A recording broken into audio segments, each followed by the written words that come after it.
और प्रदेश की आज की ये सबसे बड़ी खबर है, गैंग वॉर में राजू का दी एंड हो गया। दिन दहाड़े गैंग वॉर हुई जिससे सीकर सहम उठा।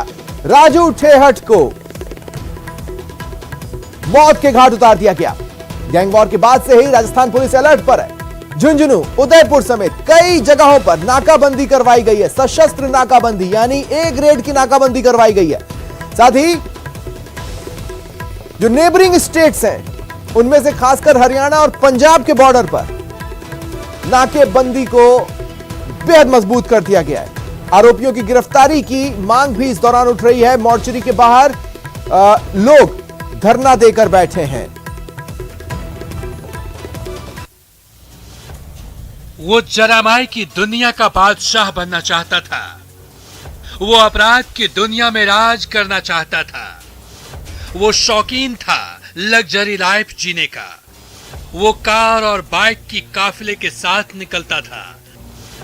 सीकर बॉस के नाम से बुलाते थे लोग। आरटीजे के सरगना गैंगस्टर राजू ठेहट का द एंड। जी हां, एक बार फिर राजस्थान में गैंगवार होने लगा है और नतीजा गैंगस्टर राजू ठेहट मारा गया। एक के बाद एक ताबड़तोड़ फायरिंग हुई। एक दो नहीं, 50 से 60 राउंड। कोई संभल पाता उससे पहले ही सीकर में गैंगवार से दहल उठा। राजू ठेहट को ठीक उसके घर के सामने यानी सीकर की पिपराली रोड पर गोली मारी गई और इस गैंगवार में राजू ठेहट मारा गया। इस बीच 4 बदमाशों के भी सीसीटीवी फुटेज सामने आए हैं जिसमें वो हथियारों के साथ भागते नजर आ रहे हैं, हथियार लहराते, कानून को चुनौती देते। दरअसल राजू ठेहट की गैंग शेखावटी में काफी सक्रिय थी और आनंदपाल गैंग से भी उसकी दुश्मनी थी। आनंदपाल के एनकाउंटर के बाद भी दोनों गैंग में वर्चस्व की लड़ाई जारी थी। हत्या के प्रयास और जबरन वसूली के 30 से ज्यादा मामले दर्ज। साल 2005 में राजू ठेहट ने विजयपाल की हत्या की थी। बलबीर बनुड़ा का करीबी था Vijaypal. Gangster Raju Thehat luxury life जीने का था शौकीन। महंगी कार और बाइक पर काफिले के साथ घूमता था। राजू ठेहट को सीकर बॉस के नाम से भी जाना जाता था। जेल से भी फिरौती कारोबारी चलाने का आरोप लगा था। आरटीजे के नाम से चलाता था अपना जुर्म का कारोबार। जनवरी 2014 में जेल में राजू ठेहट पर सीकर जेल में हुआ था हमला। साल 2014 में ही बीकानेर जेल में राजू ठेहट ने हमला करवाया। इस हमले में बलबीर बानुड़ा मारा गया लेकिन आनंदपाल बच गया। आनंदपाल और राजू ठेहट में 2 दशक वर्चस्व की लड़ाई चली थी। आनंदपाल के एनकाउंटर के बाद राजू ठेहट का वर्चस्व हो गया।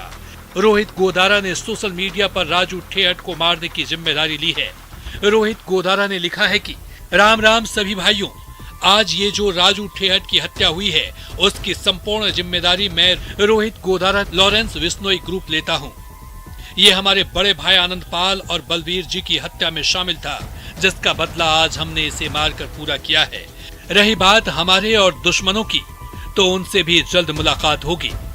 ये तो साफ है कि ये मर्डर गैंगवार का हिस्सा है। अब पुलिस पूरे तफ्तीश कर रही है, दावों की पड़ताल कर रही है, इस बात का पता लगा रही है कि क्या सच में राजू ठेहट को लॉरेंस गैंग और आनंदपाल गैंग ने मिलकर ठिकाने लगाया। Bureau report, news 18 network. और राजू ठेहट हत्याकांड मामले में यह बड़ा अपडेट है। मोर्चरी के बाहर लोगों की भीड़ लगी हुई है, सभी धरने पर बैठे हुए हैं। सीकर सांसद स्वामी सुमेधानंद सरस्वती भी मौके पर मौजूद हैं और भी जनप्रतिनिधि पहुंचे हैं जिनमें पूर्व मंत्री वंशीधर बाजियां हैं। अपराधियों की गिरफ्तारी की मांग की जा रही है और साथ ही देखिए बड़ी संख्या में नागौर से भी लोग आए हैं। दरअसल इस हत्याकांड में एक निर्दोष व्यक्ति ने भी अपनी जान गंवाई है।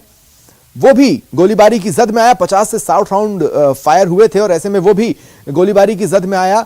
उसके परिवार में से किसी एक सदस्य को सरकारी नौकरी, 50 लाख के मुआवजे की मांग यहां पर की जा रही है। और सहयोगी संदीप मेरे साथ जुड़ रहे हैं। संदीप, इस वक्त क्या स्थिति है? देखो स्वप्निल, जो धरना जो मोर्चरी के बाहर दिया जा रहा है वो फिलहाल जारी है और वही जो डिमांड जो लगातार बनी हुई है कि सबसे पहले तो जो अपराधी हैं जिन्होंने इस जो मर्डर है, जो 2 लोगों को मारा है, इसको अंजाम दिया है, उनको पुलिस जो है अरेस्ट करे। उसके बाद बातचीत शुरू हो और जो दूसरा जो एक व्यक्ति ताराचंद जो मारा गया है उसके चूंकि लोगों का ये कहना है कि उनके जो परिवार है उसको 50 लाख का मुआवजा दिया जाए, साथ में एक सदस्य को सरकारी नौकरी दी जाए। ये इसकी भावना के साथ ज्यादा लोग यहाँ पर पहुंच रहे हैं कि जो दूसरे व्यक्ति की, जो हमने पहले भी आपको बताया कि जो वीडियो सामने आया था, जो फोटो आई थी, जो खबर आई थी कि इस तरह से जो व्यक्ति थे, सुबह से पहले ये खबर चली थी कि जो दूसरा व्यक्ति था वो राजू सेठ का रिश्तेदार था और वीडियो बना रहा था, इसलिए गोली मार दी गई थी। लेकिन दोपहर होते होते जब ये पूरी स्थिति साफ हुई और उसके बाद पता चला, तो उसके बाद बड़ी संख्या में जो लोग हैं वो नागौर से पहुंचे और भी लोग, इनका एक कहना है, अभी गाँव के सरपंच से हम बात कर रहे थे, उनका एक कहना है कि उनके गाँव से और भी लोग बड़ी संख्या में सुबह सीकर पहुंच सकते हैं और प्रशासन पर यह दबाव बनाया जाएगा कि इसके जो परिवार है मुआवजा दिया जाए, नौकरी दी जाए, इसके साथ साथ अपराधियों को पकड़ा जाए।